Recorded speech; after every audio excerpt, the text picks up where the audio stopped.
toutes et à tous et bienvenue à Genève. Alors cette année encore, en effet, on vous donne rendez-vous sur les bords du lac pour cette 80e édition du Salon Helvétique. Un salon qui s'ouvrira sous un angle un peu particulier. La stupeur, tout d'abord, en découvrant cette 599 GTB verte. Visiblement, l'idée de ressusciter le badge GTO, le mythique badge Ferrari GTO, a été occultée par ce prototype de Ferrari hybride. Mais qu'on se rassure tout de même, certains se chargeront à leur manière de faire revivre certaines légendes.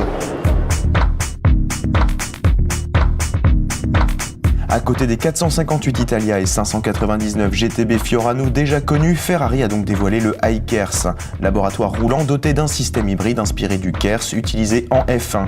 Pour mettre en évidence la marge de progression encore possible en termes d'efficience, un moteur électrique d'environ 100 chevaux est associé au V12 thermique classique qui préserve tout de même l'intégrité de ses 620 chevaux. Mal d'image ou signe des temps, Ferrari a donc placé la sacro-sainte efficience sur un pied d'égalité avec le sport et le très grand tourisme. On s'attendait en réalité à une version plus radicale de la 599 GTB au lieu de ce concept politiquement correct.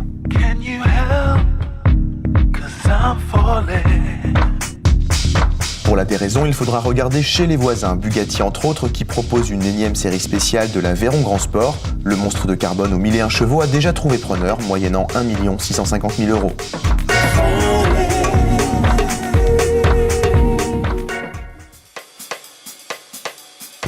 Porsche aura fait revivre une tranche de son histoire avec le concept 918 Spider qui nous rappelle qu'une Carrera GT figurait au catalogue Porsche il y a peu.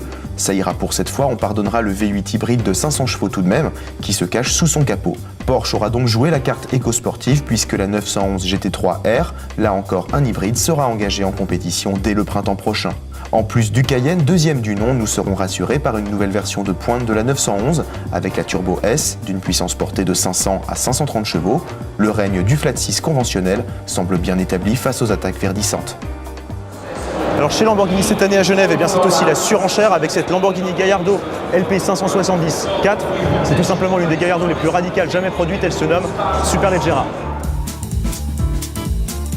Depuis l'arrivée de l'actuel Gallardo, le label Superleggera n'avait pas été reconduit chez Lamborghini. C'est désormais chose faite avec cette exécution plus légère de 70 kg et forte de 570 chevaux, toujours associée à la transmission intégrale.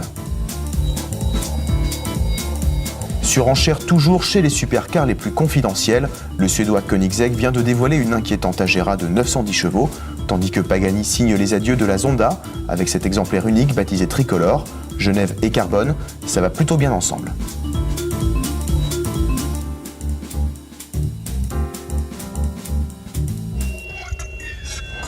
Alors drôle de surprise qui nous aura attendu cette année avec la renaissance du blason Hispano-Suiza, légendaire marque des années 30. Ça nous aura pas mal intrigué, on va essayer d'en savoir un petit peu plus.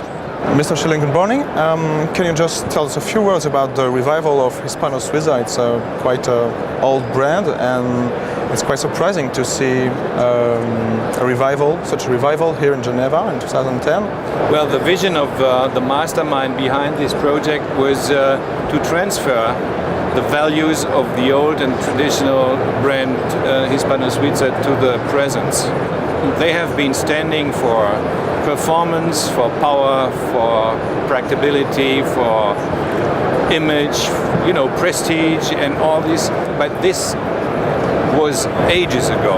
And now we think that this brand deserves to be renewed by a project like this. Okay, some people I've already noticed that it looks a bit quite like an Audi R8.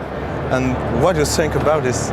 The technical basis, so the power pack, like engine and gearbox, is originally from Audi R8. This is true, yes, but we cannot develop engine and gearbox within 6 months.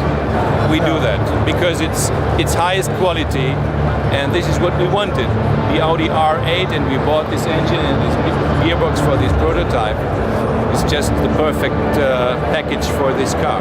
Okay, and when do you expect to start a mass production? Well, not exactly mass production, but no, we will handcraft 20 to 25 units.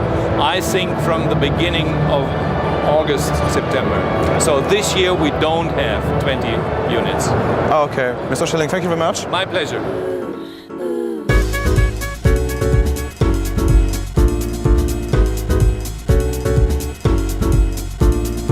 Genève 2010, terre de célébration avec 2 concepts Alfa Romeo à l'occasion du centenaire du constructeur.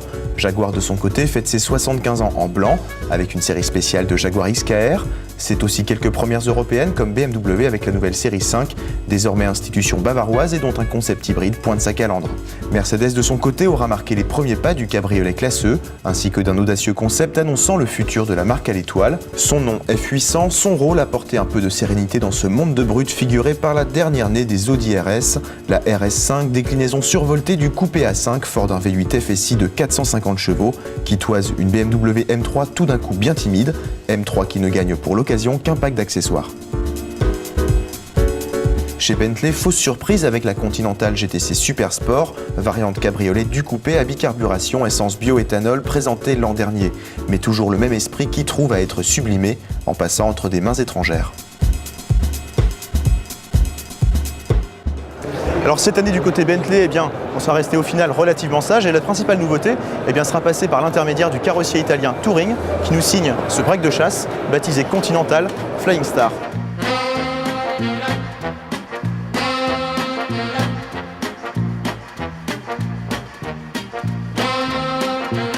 Genève, c'est aussi ce carrefour des genres symbolisé par l'une des réalisations les plus abouties du moment en termes de design. Un break de chasse continental à l'image de ce rendez-vous helvétique 2010 et de toute l'automobile actuelle qui hésite entre bonne conscience froidement dictée par le marketing, décadence ou culte du beau tout simplement avec un B majuscule.